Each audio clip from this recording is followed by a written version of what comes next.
Halo Sobat Kreatif, kembali lagi di segmen Pintu Podcast.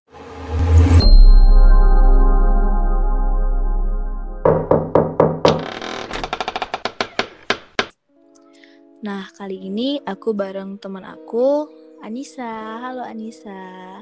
Hai semuanya. Nah, kenapa aku ajak Anissa untuk menjadi guest di Pintu Podcast? Karena kalau nggak salah ya, beberapa tahun yang lalu, Nisa ini ikut student exchange ke China. Bener nggak, Nis? Benar sih, benar. Nah, mungkin kita bisa kulik ya bagaimana pengalaman dia ke China dan kenapa sih Nisa bisa sampai ke China sana. Mungkin bisa diceritain deh dari awal kenapa bisa ke sana dan ngapain aja di sana. Nah, jadi awalnya kenapa aku bisa exchange itu kan karena aku mengikuti organisasi yang namanya ISEC. Nah, ISEC ini kan merupakan organisasi yang udah berdiri dari tahun 1940-an gitu, habis Perang Dunia Kedua. Nah, ISEC ini kan organisasi internasional yang udah ada di 120-an lebih negara. Nah, jadi ISEC ini bertujuan untuk membuat pertama kan biar lebih kita saling mengerti gitu kan, kaum muda itu saling mengerti dan tidak ada sehingga tidak terjadi lagi peperangan gitu. Nah, juga di ISEC itu sendiri juga melatih kepemimpinan kita gitu, bagaimana kita sebagai seorang pemimpin gitu. Nah, jadi ada beberapa program kan yang dimiliki oleh ISEC ini, salah satunya itu Global Exchange, di mana aku bakalan pergi ke luar negeri atau exchange untuk melakukan suatu project. Nah, kebetulan project yang aku ambil itu adalah namanya program Red Herb 1.0, di mana di sini program ini bertujuan untuk aku agar lebih mengenal tentang obat-obatan yang ada dari Cina gitu, obat-obatan tradisional Cina kan. Nah, jadi awalnya setelah aku bergabung di ISEC ini, aku melalui beberapa tahap kan. Pertama yaitu aku wawancara dengan pihak ISEC yang dari universitas aku.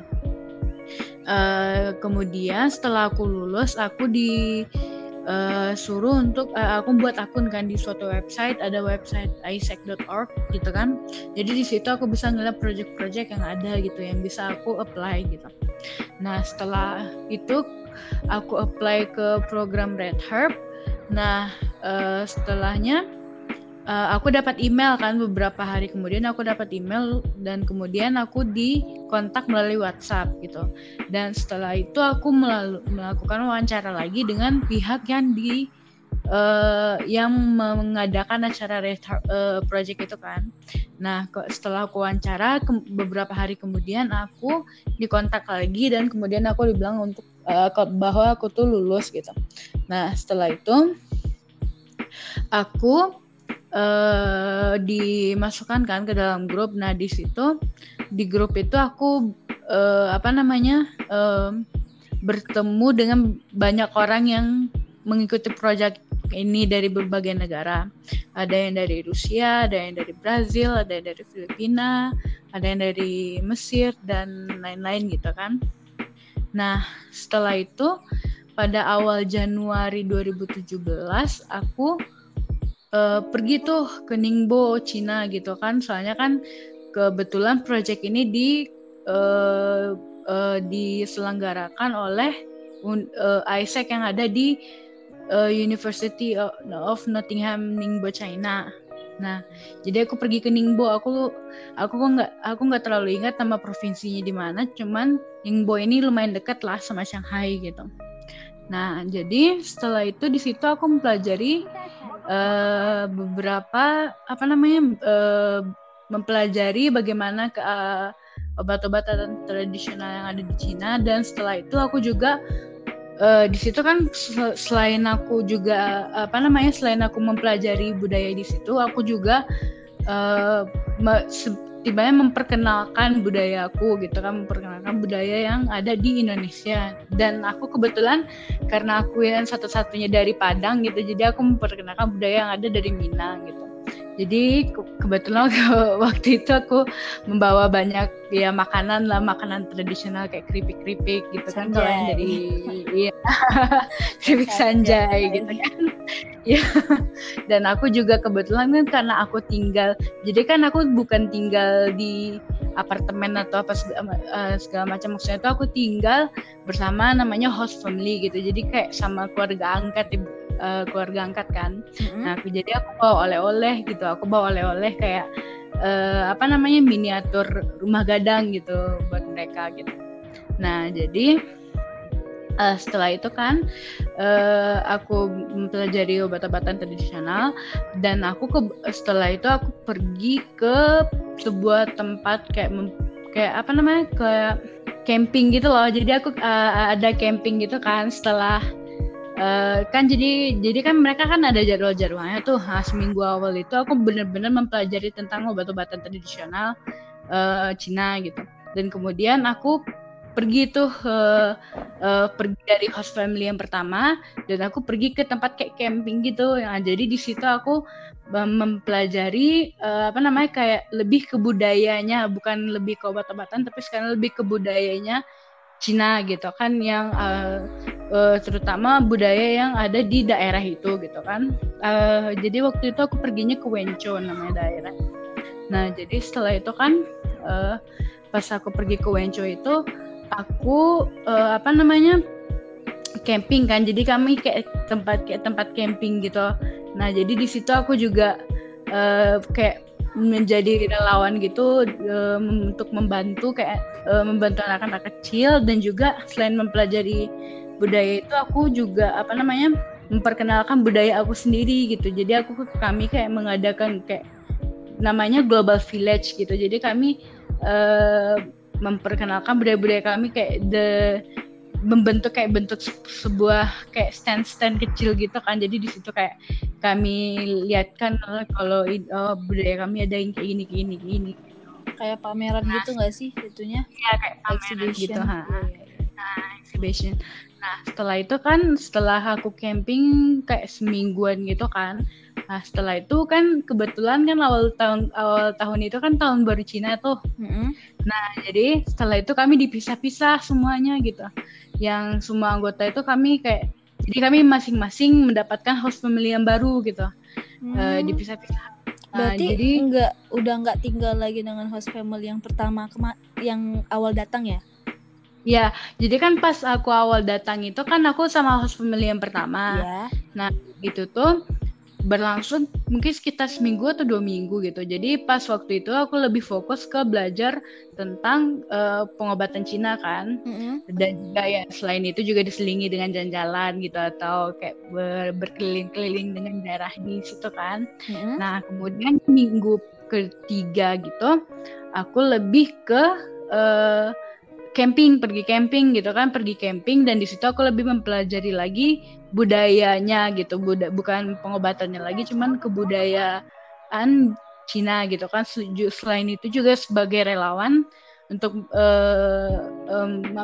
mengajari anak-anak kecil gitu kan tentang budaya-budaya kami gitu. Dan kami juga membuat kayak sejenis pameran tadi itu kan.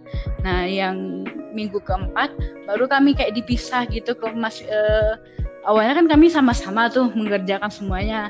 Nah tapi karena tahun baru Cina kami dipisah semuanya, jadi kami dicariin host family masing-masing gitu. Nah jadi kami yang kayak merayakan tahun baru dengan keluarga baru lagi gitu. Tahun baru dengan keluarga baru yang masing-masing gitu. Memang kayak dengan cara mereka sendiri gitu kan, tergantung dari keluarga hostnya ya gitu, gimana gitu.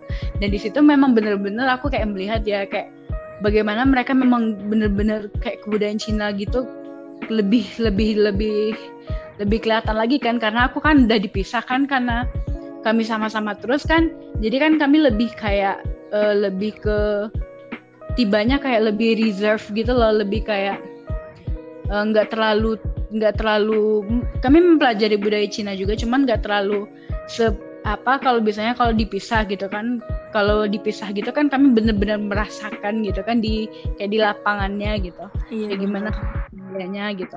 Nah jadi di situ kayak budaya Cina itu kalau misalnya tahun baru Cina mereka tuh kumpul-kumpul keluarga kan, itu memang kumpul-kumpul keluarga besar, jadi kadang mereka tuh kayak nyewa tempat di hotel atau apa segala macam gitu, di tempat makan gitu, jadi itu keluarga besar. Nanti mereka di situ ya kayak pesta lah gitu, kayak pesta makanan gitu, jadi kayak ya kumpul-kumpul keluarga gitu deh gitu.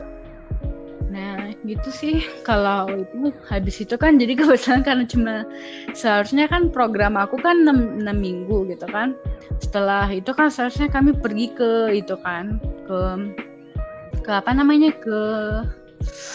aku lupa sih nama daerahnya, ke Hong Kong. Oh ya, seharusnya kami ke Hong Kong kan, cuman karena jadi visa kami bermasalah gitu loh karena tahun baru Cina, jadi kami nggak bisa memperpanjang visa. Nah jadi akhirnya ya kami nggak itu, cuma sebulan di situ gitu. Oh gitu. Nah yang aku mau tanya, gimana sih sistem pembagian host family-nya itu? Kalau itu sih bukan kami yang mengurus lagi, itu kan yang mengurus itu kan si yang pembuat project ini kan, membuat project ini kan, jadi kan AIESEC itu kan organisasi nih. Nah jadi sama kayak kalau kita membuat sebuah event gitu, jadi nanti ada pembagian kerjanya kan. Nah ini kan dari aku personal gitu, karena aku juga pernah membuat project itu kan, project untuk yang orang exchange yang datang dari luar negeri gitu ke Indonesia gitu. Nah jadi kalau itu tuh yang bertugas itu memang orang yang di AIESEC sana gitu, orang AIESEC sana. Jadi kita cuma terima apa adanya gitu. Oke. Nah, kemudian ketika pertama kali menginjakkan kaki di Cina, kira-kira apa hal yang bikin kamu itu shock atau dibilang shock culture lah, beda drastis banget dengan Indonesia? Sebenarnya sih kalau pas pertama kali aku datang itu kan kebetulan winter toh, jadi kan dingin kan. Yang kedua yang bikin aku shock, bener-bener shock itu taksinya sih, taksi mereka kecil banget gitu. Jadi kami taksinya orangnya tempatnya nggak sebesar kalau bisa di Indonesia gitu mobilnya gitu kan. Dan juga apa namanya,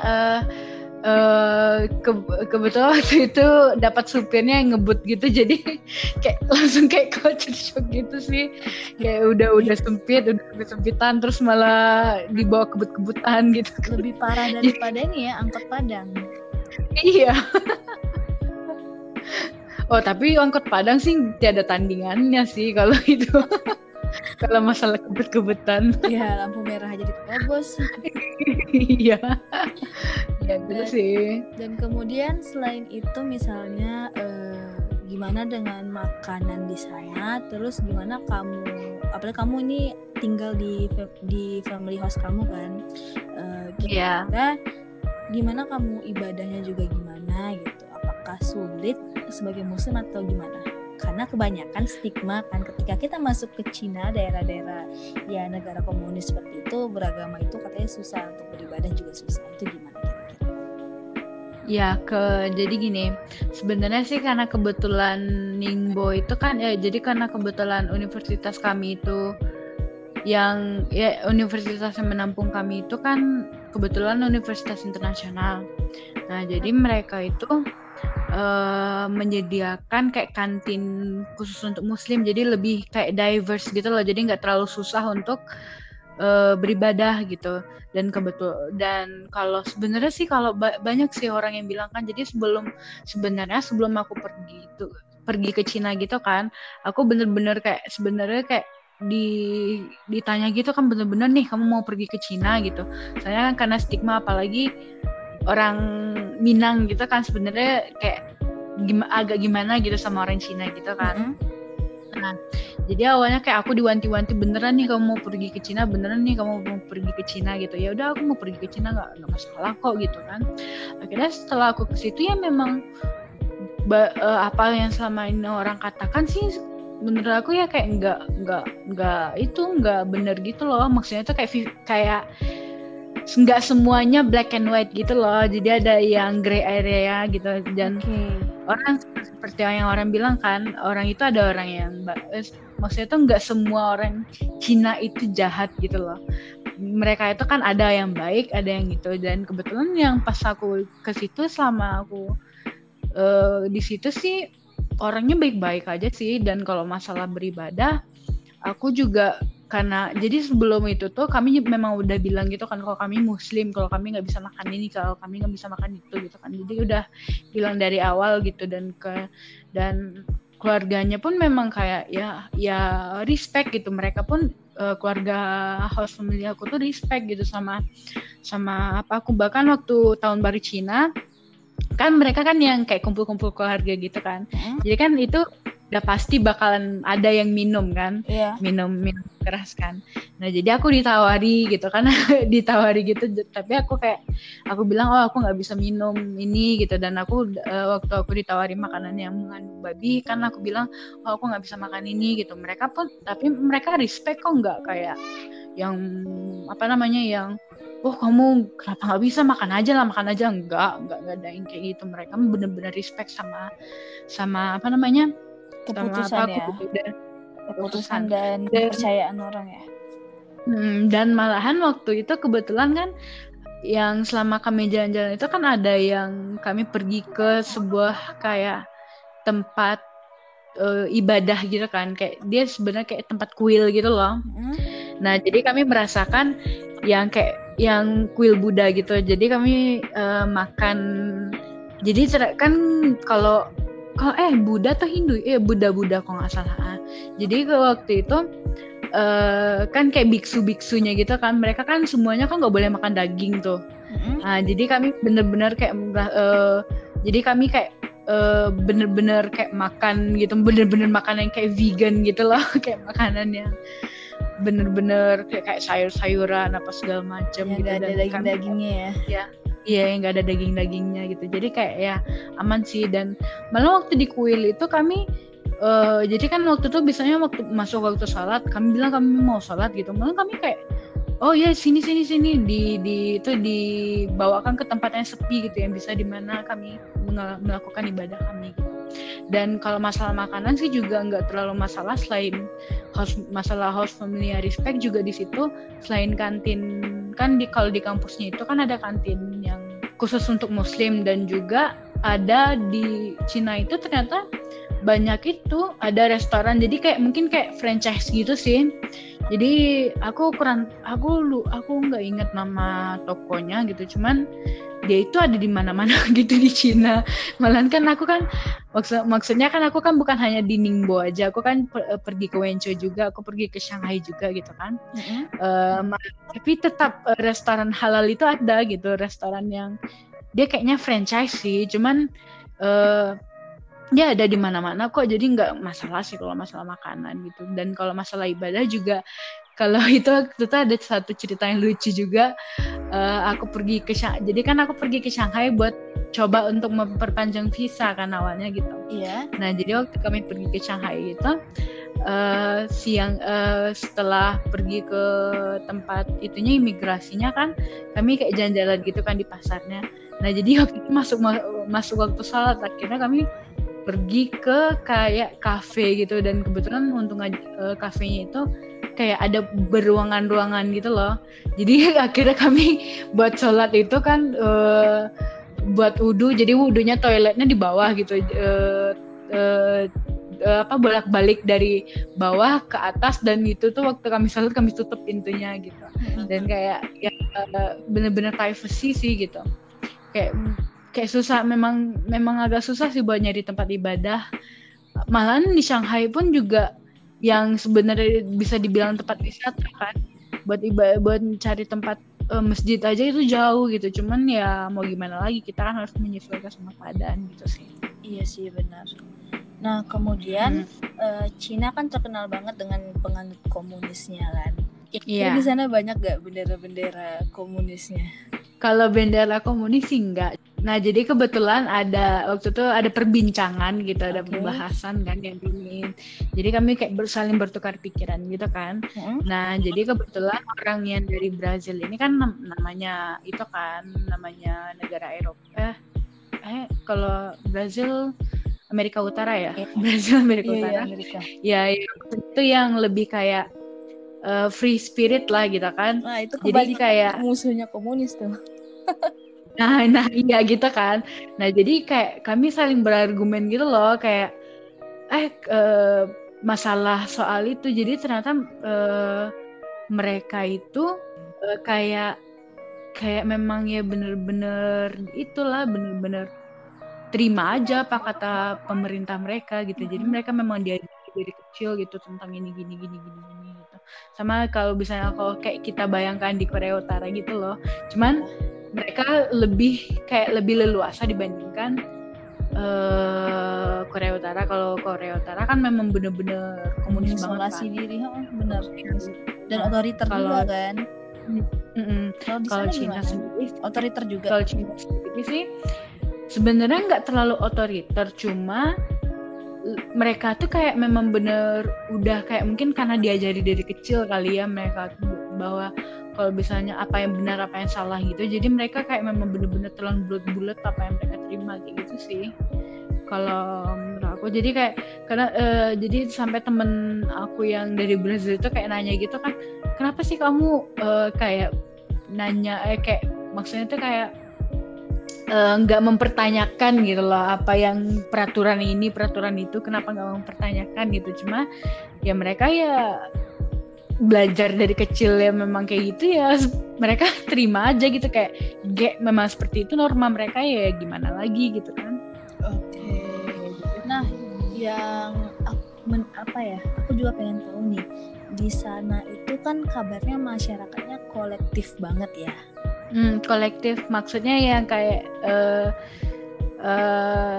saling membantu gitu ya. Iya, itu apakah kolektifnya itu ke situ? Karena kan sering banget kalau kita belajar nih ya, kayak dulu kita belajar KB, kalau Cina itu menganut paham kolektivisme gitu. Nah, kira-kira kolektifnya itu bagaimana sih mereka mengaplikasikan kolektifnya itu? Apakah dengan mereka saling membantu, misalnya kayak tadi kamu bilang, atau misalnya gotong royong, atau misalnya ya jika apa aja deh gitu. Kira-kira gimana sih kolektif mereka itu di sana?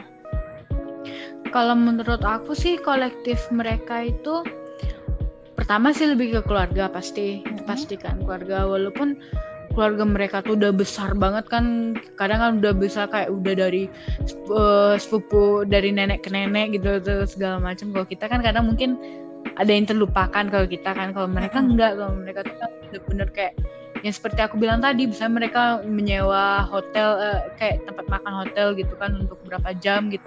Ntar di situ berkumpul lah sebenarnya semua keluarga besar mereka gitu kan.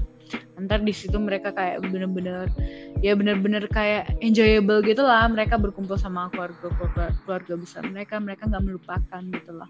Dan lagi juga sebenarnya mereka tuh juga membantu gitu loh, membantu orang lain juga, malahan sebenarnya iya membantu kok. Kayak misalnya ada orang yang kesusahan, mereka memang bener-bener bantu kok, nggak ada yang kayak cuek apa segala macam. Misalnya kayak waktu itu apa aku pernah waktu tuh jadi waktu yang aku kan aku bilang aku sempat pergi ke Shanghai kan, memperpanjang visa. Nah jadi aku perginya itu tuh malam gitu, perginya malam kan.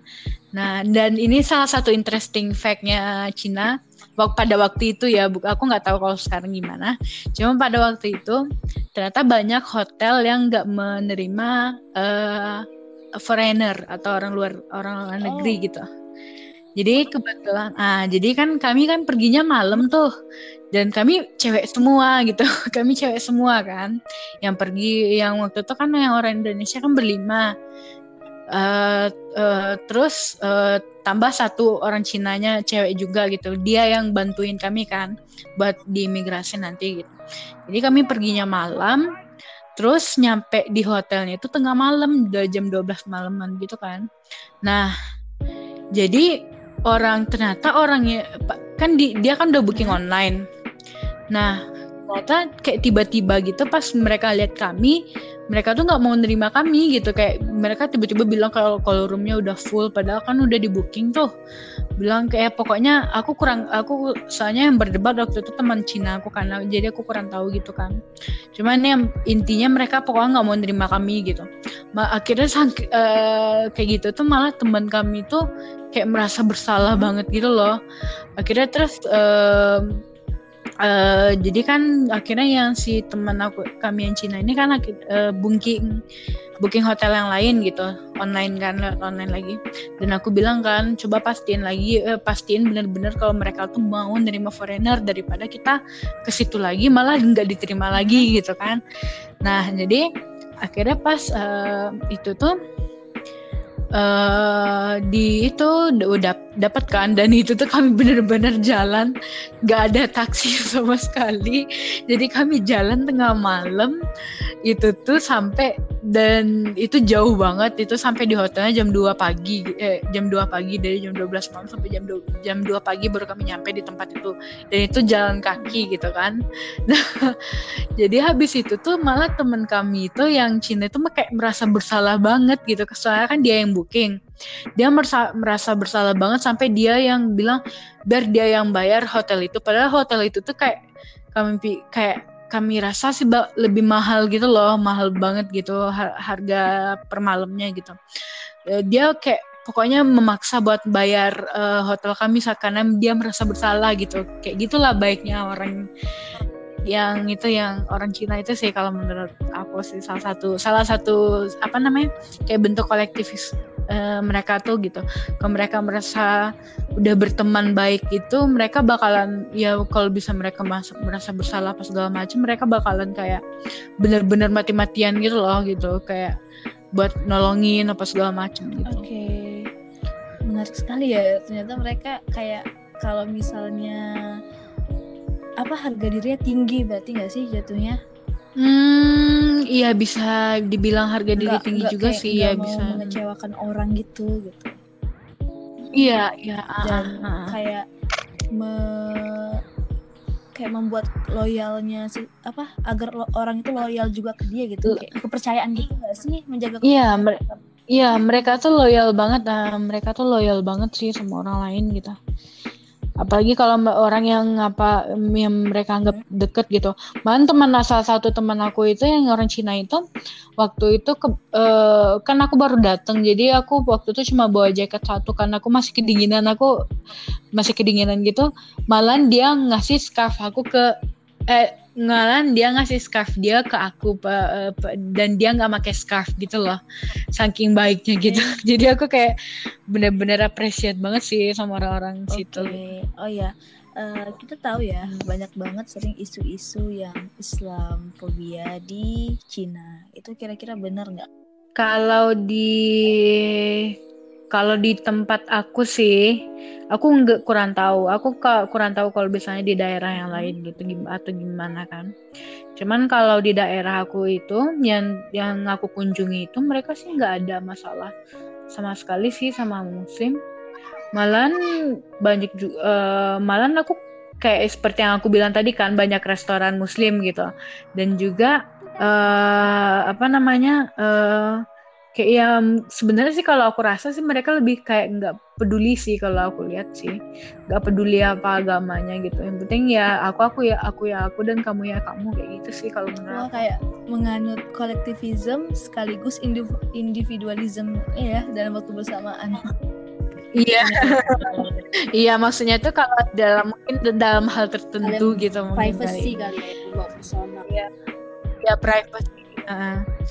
Maksudnya tuh kolektifnya itu kan ya saling membantu dan segala macam. Cuman kalau misalnya masalah kalau udah masalah kepercayaan atau ideologi mereka masing-masing, ya mereka ya nggak terlalu peduli sih gitu. Nah, selama kamu di Cina pernah nggak sih ketemu makanan yang aneh-aneh gitu? Kalau makanan yang aneh-aneh sih sebenarnya ya ada. Dan itu sebenarnya aku nggak sengaja kemakan daging babi gitu. Apa bacon ya? Pernah. Bukan bacon, jadi kayak daging kecil-kecil gitu, kayak dipotong-potong gitu kan. Nah, jadi aku pikir itu tuh daging sapi gitu. Pas aku tanya kan, jadi waktu itu kan pasien udah di host family yang kedua nih, dan kebetulan yang cuma bisa bahasa Inggrisnya itu cuma anaknya, dan anaknya itu masih SD gitu loh. Jadi ya dia translator aku gitu kan. Nah jadi waktu itu aku diajak jalan-jalan buat bukan diajak jalan-jalan, aku diajak buat ke tempat teman mamanya gitu loh, teman mamanya gitu kan. Nah jadi di situ kayak nenek kakeknya mereka nyediain makanan, pokoknya banyak deh mereka nyediain makanan gitu kan. Nah dan waktu itu pas aku bilang kan, ini kan nggak daging babi kan, aku bilang gitu. Iya nggak daging babi gitu kan. Dia bilang kayak gitu. Akhirnya aku makan deh satu gitu kan. Terus ternyata pas aku cuman kayak aku mastiin lagi gitu, kayak rasanya aneh gimana gitu kan. Terus aku tanya lagi kan, ini beneran daging apa enggak gitu, daging sapi nggak gitu. Terus dia tanyain lagi kan sama yang bikin makanan itu, ternyata itu daging babi. Ya udahlah, aku udah nggak sengaja, ya udahlah akhirnya nggak, ya aku hindari deh makanan itu gitu. Gimana rasanya, aneh Itu sebenarnya nggak terlalu jauh sih sama daging sapi, cuma ya kayak feeling aja kali ya, mungkin feeling aja kayak aneh aja gitu rasanya gitu. Dan sebenarnya kalau makanan aneh-aneh sebanyak kayak misalnya kayak yang sempat aku bawa pulang ke Indonesia sih, itu kayak yang lidah apa namanya, lidah bebek, lidah bebek, kaki bebek. Dan itu ya waktu aku dikasih lidah bebek pertama kali itu aku kayak bingung ini mau makannya kayak gimana gitu kan, kayak ya kayak apa, dan aku kayak bingung gitu kan, ini halal nggak sih gitu, karena apa namanya, karena itu bukan hal yang biasa kita lihat gitu kan, atau bukan biasa kita makan. Jadi kayak ini halal nggak sih gitu, kayak kepikiran gitu. Cuman akhirnya ya udah, aku penasaran ya aku coba gitu, ya ternyata ya rasanya kayak ceker ayam. Lidah bebek khususnya kayak ceker ayam. Ya soalnya kan dia ada tulangnya juga gitu, kayak apa namanya, kalau ceker ayam itu kan agak kasar-kasar gitu nggak sih itunya, tekstur. Nah dia kayak gitu sih kalau aku ingat. Nah kemudian bener nggak sih kalau misalnya di Cina itu susah banget akses internet atau sosial media kayak Facebook dan lain-lain? Kalau internet enggak, cuman kalau dia lebih ke platformnya sih. Kalau internetnya enggak gitu, cuman lebih ke platformnya, misalnya seperti kayak yang kayak kamu bilang tadi, Facebook gitu kan. Terus juga WhatsApp pun yang satu-satunya sosial media yang bisa aku akses di situ tuh WhatsApp. Nah jadi akhirnya supaya aku bisa ngakses yang lain, aku udah harus download VPN biar bisa ngakses kayak Instagram apa segala macam gitu, Line gitu kan. Waktu itu kan kita lebih pakai Line daripada WhatsApp kan, jadi ya aku harus download VPN buat apa namanya, buat ngakses sosial media yang lain. Soalnya di situ yang benar-benar nggak bisa nggak bisa diakses gitu. Google pun juga nggak bisa diakses. Berarti search engine-nya apa dong? Search engine mereka apa sih? Bukan Naver Korea sih. Weibo bener nggak sih? Weibo sosial media mereka. Kalau nggak salah Bing. Iya Bing. Apa sih? Iya benar. Apa ya? Aku lupa soalnya udah lama banget. Cuma ya pokoknya enggak itu sih, pokoknya Google, bukan Google deh pokoknya. Nah kalau misalnya kamu ada nggak sih pergi misalnya ke minimarket atau ke supermarket untuk belanja di Cina, ada nggak? Ada nggak sih produk dari Amerika di sana sejenis Unilever, Nestle atau ya sejenis itulah, ada nggak kira-kira? Sebenarnya sih kalau aku pikir-pikir lagi enggak deh. Maksudnya ada, cuman nggak terlalu banyak gitu.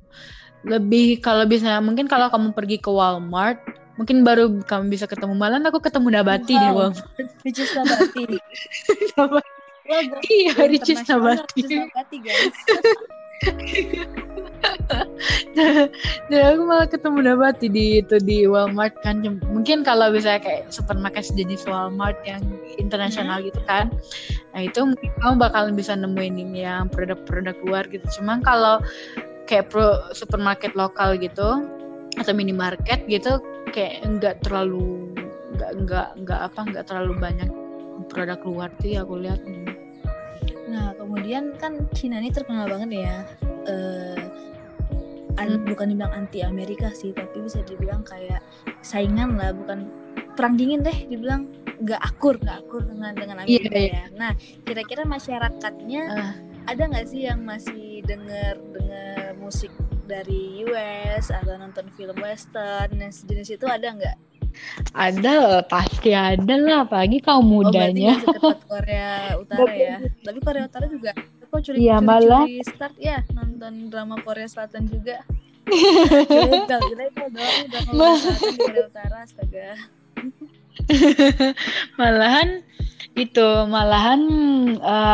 Jadi kan karena aku di yang universitas internasional kan, jadi wifi-nya bisa akses yang lain gitu. Wifi mereka tuh gak ada boundaries, malah VPN aku tuh sebenarnya mereka yang ngasih, bukan, maksudnya tuh karena aku nggak bisa ngakses Google Play Store kan, maksudnya tuh jadi waktu itu kan aku udah dibilang sebenarnya dari awal sebelum aku pergi ke situ download VPN.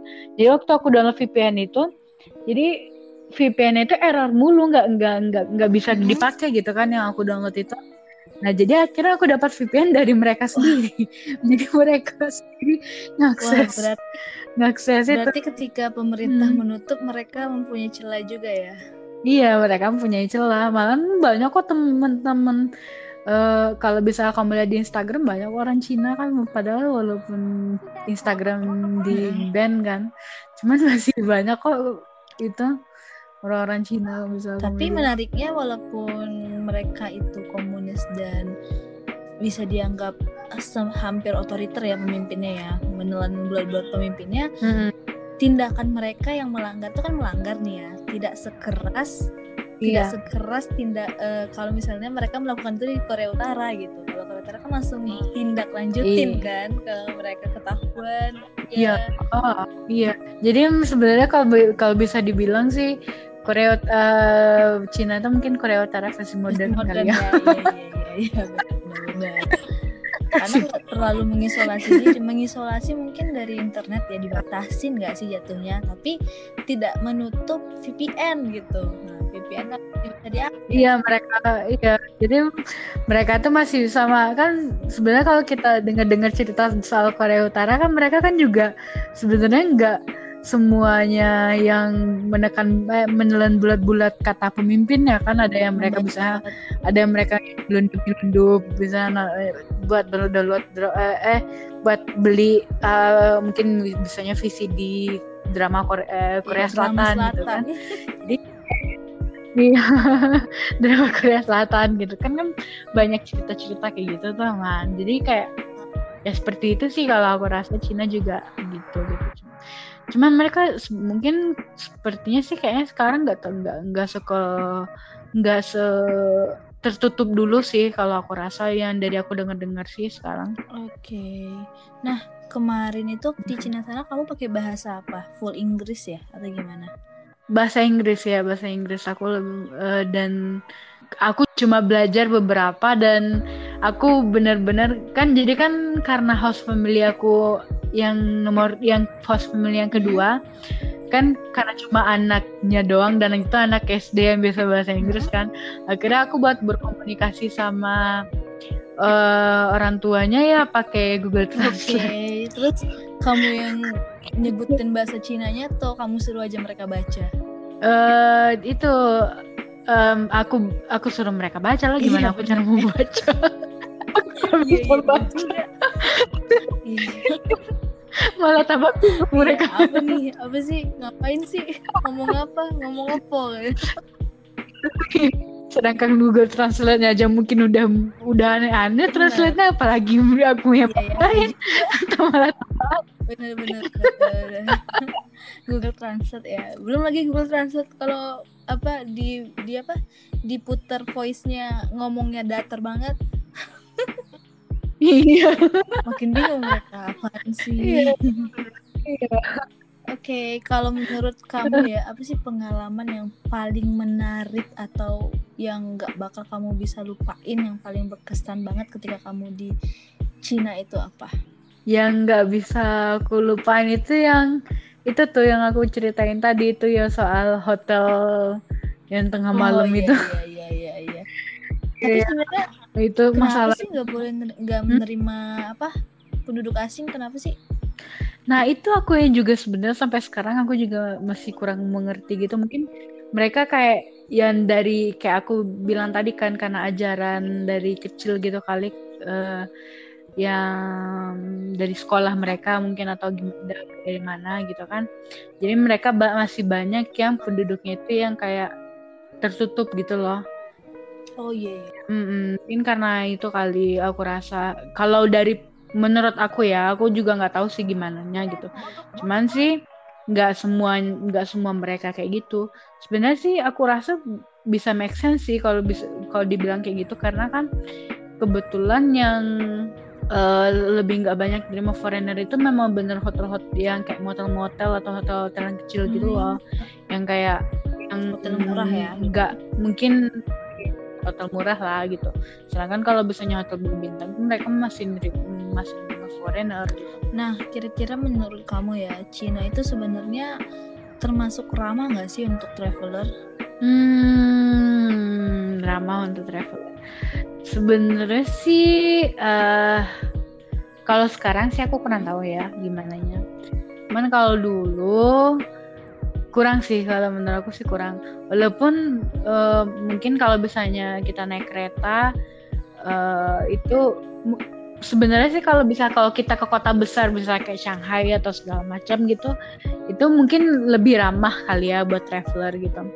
Cuman kalau misalnya kita kayak ke kota kecil kayak misalnya Wenzhou atau misalnya kayak Ningbo gitu kan, jadi kayak nggak terlalu ramah buat traveler gitu, karena biasanya naik bus gitu kan nggak ada yang pakai bahasa Inggrisnya gitu, bisa buat kan, dan nggak ada petunjuk dalam bahasa serius Inggris nggak ada? gitu. Ya nggak terlalu banyak sih. Kalau di Shanghai pun juga, Shanghai mungkin ada, cuman kalau misalnya kayak di apa nggak ada, nggak terlalu itu. Jadi petunjuk kayak biasanya nih kan kalau kan bus itu kan pakai waktu-waktu gitu kan. Jadi kan ada papan untuk waktunya, biasanya kan kalau misalnya kita mau ke sini, ntar kita naik busnya nomor ini gitu kan. Nah, ntar tapi di situ nggak ada yang pakai bahasa Inggris gitu. Nah, kira-kira jadi kayak jadi apa? Jadi agak susah sih sebenarnya. Malahan kan kalau biasanya kayak pengumuman itu ya pakai bahasa Cina gitu, nggak ada bilingual berarti ya? Nggak bilingual. Nggak kayak ini ya, nggak kayak apa? Nggak kayak KRL kita ya? Iya, kecuali kalau mungkin kalau biasanya di Shanghai mungkin baru ada bilingual. Cuman kalau di itu enggak sih. Nah, kira-kira untuk bahasa ini beda nggak sih ketika kamu kan ke Ningbo juga ya? Ningbo sama Wenzhou. Nah, apakah bahasa Mandarin kan pakai Cina pakai bahasa Mandarin ya? Bahasa Mandarin di Shanghai, di Ningbo, di Wenzhou itu beda atau enggak? Iya, kan sama kayak kalau kita di Indonesia kan aksen kan juga kan. Dan kan di Indonesia, sedangkan di Sumbar aja kadang banyak aksen-aksen misalnya kayak berbeda gitu loh. Jadi yang sama Padang beda. Mengerti. Walaupun mereka sebenarnya satu provinsi kayak Shanghai, Ningbo dan Wenzhou itu satu provinsi, cuman kayak susah gitu. Malahan aku dengar dari teman aku yang di Cina itu, mereka bilang kan waktu aku pergi ke Wenzhou itu yang aksennya paling susah gitu loh buat dimengerti kayak beda gitu. Nah, kira-kira ya kalau misalnya kamu di sana biaya sendiri atau gimana? Biaya sendiri. Kamu berapa lama sih di sana? Sebulan ya? Iya, Nah, kira-kira untuk sebulan dan kamu juga udah ke Shanghai juga, udah ke beberapa kota di Cina.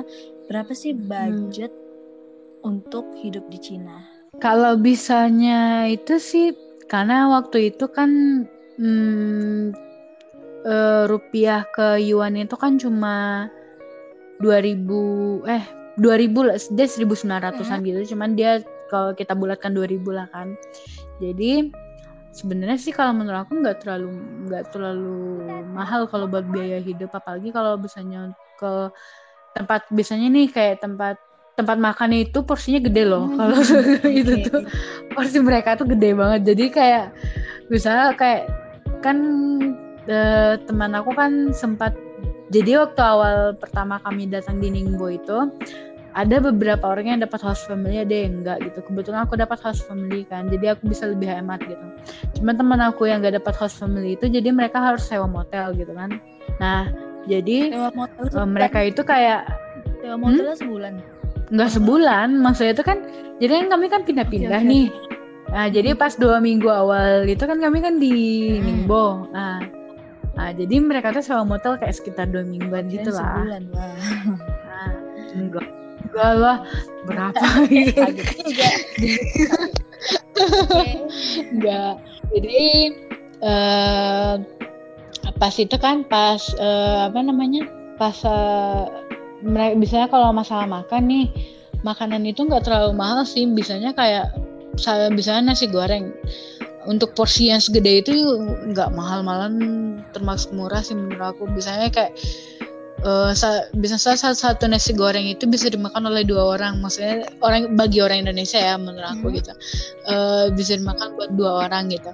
Nah itu tuh cuma kayak sekitar mungkin harganya cuma 10 yuan atau biasanya kayak 11 yuan gitu, dan itu bisa pada waktu itu bisa dibilang bisa sekitar 20.000 atau 30.000 20 atau 25 ribuan gitu kan. Jadi kayak nggak terlalu mahal apalagi buat 2 orang kan. Dan kalau aku sih mungkin karena aku kebetulan alhamdulillah dapat host family, jadi aku bisa lebih hemat. Jadi mungkin sekitaran kalau buat biaya hidup aja ya di luar tiket gitu, itu tuh mungkin sekitar 5 atau 6 jutaan 6 gitu. juta sebulan. Iya, sebulan. Dan itu udah termasuk ketika kalian nginap juga ya di motel gitu. Iya, nginep yang waktu di Shanghai kan kami nginep, dan juga misalnya kayak kan juga namanya kita turis gitu, pasti ada belanja juga kan. Dan termasuk transport juga ya. Iya, udah termasuk transport itu, tapi itu di luar tiket pesawat. Tiket berapa sih? Kalau tiket waktu itu sebenarnya aku pesan tiket bolak-balik gitu tuh 7,5, aku dapat yang murah. Itu udah bolak-balik gitu, pulang pergi.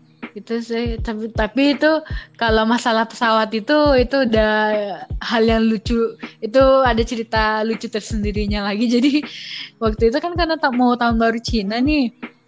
Jadi aku kan transit, jadi aku ketemu sama teman-teman aku di Jakarta gitu kan, teman-teman yang satu project kan di Jakarta, dan habis itu kami transit di Singapura, habis itu baru ke Cina kan, ke Ningbo. Nah jadi waktu dari Singapura kan, karena tau lah Singapura kan kebanyakan Chinese kan. Nah, karena itu mau tahun baru Cina, jadi banyak yang pulkam. Nah, pas banyak yang pulkam, jadi kan kebetulan karena itu pesawat murah, jadi sempit banget dong. Sempit banget kan, kayak bener-bener kalau Lion Air kan udah sempit, lebih sempit lagi. Wah, bisa-bisanya pesawat sempit kayak angkot. Ya pokoknya sempit banget. Sempit banget, dan itu bukan, ini mungkin salah satu stereotip ya. Aku maaf bagi orang Cina yang mungkin mendengarkan ini, cuman aku waktu itu cuma merasakan apa yang aku rasakan. Jadi waktu itu bener-bener ribut banget. Itu isinya orang Cina semua gitu kan. Jadi waktu pas yang mau ke Ningbo itu ribut banget, sumpah ribut banget, kayak pasar gitu. Malahan itu sebelum pergi kan kita kan ada harus mendengar instruksi gitu kan. Nah, jadi itu tuh nggak kedengaran instruksi itu, kan saking ributnya. Itu bener-bener kayak yaudah bener-bener ribut banget gitu. Itu salah satu juga mungkin salah satu yang nggak bakal bisa aku lupain. Itu gitu. dampak dari kolektifnya mereka mungkin. Di pesawat juga terlalu kolektif. Iya, malah mereka kayak bawa makanan sendiri gitu, kayak Oke. Kayak saling oper-oper makanan gitu. Nih udah kita kayak ini ya, udah pesawat pribadi mereka nggak sih, satu keluarga kayaknya ya. Iya itu makanya. Orang Indonesia kan dianggap paling kayak kalau bahasa bilangnya membaso ya, apa sih bahasa Indonesia itu, kayak paling Ah ya, menawarkan. mau makan bu, makan ini. Orang Cina lebih parah rupanya. Iya sampai di pesawat kayak gitu juga cuy. Di pesawat mereka seperti itu, apalagi kehidupan nyata ya. Kadang aku ya pokoknya jangan-jangan itu yang bikin orang Cina itu ini ya kaya ya, karena mereka saling membantunya itu loh. Iya, dan juga aku rasa dan malah kayak mereka tuh saling respect gitu loh, walaupun ya yang kayak aku bilang tadi kan kayak respectnya itu bener-bener sih kalau yang dari aku lihat sih ya, dan aku nggak tahu bagaimana di daerah yang lain gitu. Cuman kalau yang di daerah yang waktu aku pokoknya selama aku experience di situ sih nggak terlalu banyak sih experience yang buruk, menurut aku nggak ada, kayak sedikit sih, cuma sedikit doang. Oke. Wah, sudah hampir ini ya. Sudah hampir sejam juga kita ngobrol tentang aku Anissa melakukan student exchange ke China. Lebih tepatnya ke Ningbo dan Wenzhou. Mungkin makasih ya Nisa udah meluangkan waktunya untuk menjadi guest di Beauty Podcast. Mungkin lain kali kita bisa ngobrol dengan topik yang lain ya. Ya oke deh, terima kasih sama-sama. Dan untuk sobat kreatif di rumah yang mendengarkan, seperti biasa jangan lupa like, comment, subscribe, dan share jika itu bermanfaat. Mungkin itu aja. Sekali lagi makasih ya Nisa ya. Iya sama-sama, makasih juga ya Rin dari jadi guest. Iya sama-sama. Oke, sampai jumpa di segmen selanjutnya. Bye-bye.